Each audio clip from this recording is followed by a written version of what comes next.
I'm Carrie. Sitting across from my father, I watched him as he stared at the black leather binder in disbelief, his face drained of color.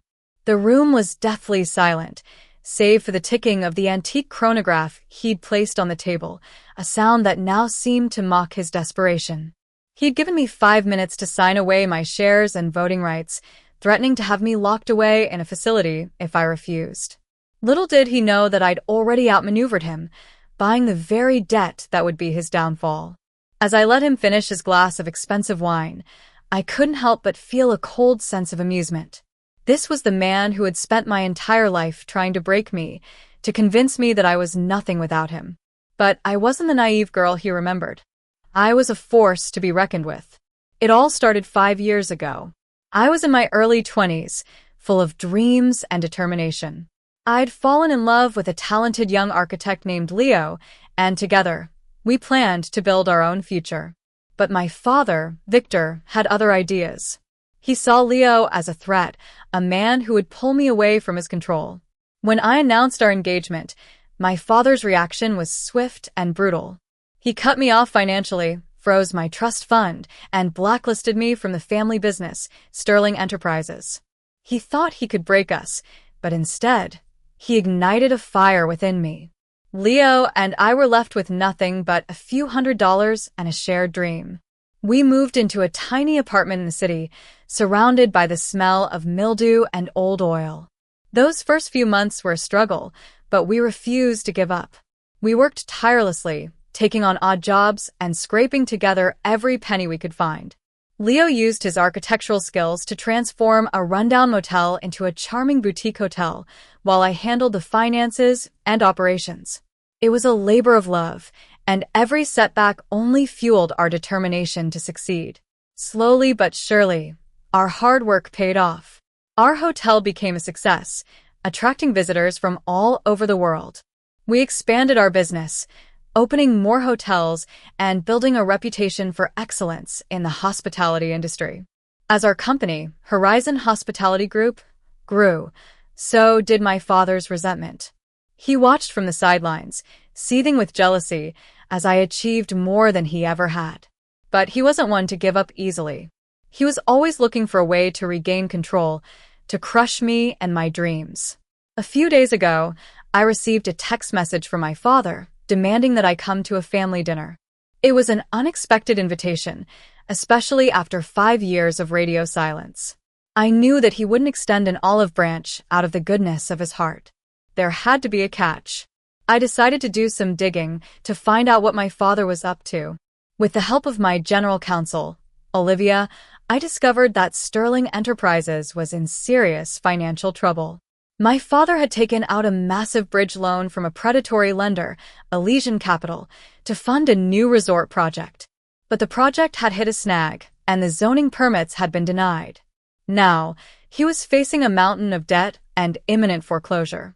I also learned that my father had been planning a desperate move. He'd hired a corrupt psychiatrist, Dr. Miller, to declare me mentally unstable and have me committed to a psychiatric facility. Once I was out of the way, he planned to use his emergency conservatorship to gain control of my company and use its assets to pay off his debt. But I wasn't about to let him get away with it. I saw an opportunity to turn the tables on him, to use his own greed and desperation against him. With Olivia's help, I arranged to buy the debt from Elysian Capital using a shell company, Oceanview Investments. Now, here I was, sitting across from my father in the opulent dining room of the family estate. The room was filled with the smell of lemon polish and old dust, a reminder of the power and privilege that had once defined my life. But things were different now. I was no longer the naive girl who would cower in the face of his threats. I was a woman with a plan, and I was ready to execute it. As the seconds ticked away on the chronograph, my father's desperation grew palpable. He tried to intimidate me, to convince me that I had no choice but to sign the papers. But I stood my ground, my eyes locked on his, unwavering. Finally, I reached down and pulled out the black leather binder from beneath my chair. I slammed it down on the table, the sound echoing through the room like a thunderclap. "What is this?" my father demanded, his voice trembling with anger and fear. "Read it," I said calmly, my voice cold and steady. He scoffed, trying to maintain his facade of bravado. "I don't need to read your little diary, Carrie. My lawyer has prepared everything. You have no way out." I let his insults wash over me, feeling nothing but pity for the man sitting across from me. "You're right," I said softly. "Your lawyer did prepare everything. He prepared everything for you to lose." With that, I flipped open the binder and pointed to the first page. "I know about the bridge loan, Victor. You borrowed $33.6 million from Elysian Capital, using your voting shares in Sterling Enterprises as collateral. And now, the debt is due. In full." The color drained from my father's face as he realized the gravity of the situation. "How do you know this?" he whispered, his voice barely above a breath. I ignored his question and continued. "The terms of the loan are clear. If you default, the lender has the right to take control of your shares, your vote, and the company. And since you have a cross-default clause with your personal assets, they'll also take this house." My father's eyes widened in horror. "You're lying," he shouted, his voice rising in panic. "My lawyer assured me that this debt was private." I shook my head. "It was private. Until I bought it. I'm the one holding the debt now, Victor. And I'm not here to negotiate." My father stared at me, his eyes filled with a mixture of rage and disbelief. "You can't do this," he hissed. "You're my daughter." I looked at him, my expression cold and unreadable. "You lost the right to call me your daughter a long time ago, Victor. You tried to destroy me, to take away everything I've built. But you underestimated me. You thought I was weak, that I would crumble under your threats. But I'm not weak. I'm stronger than you'll ever know." With that, I stood up and walked around the table. I stopped in front of my father, looking down at him with a mixture of pity and contempt. "You have two options, Victor.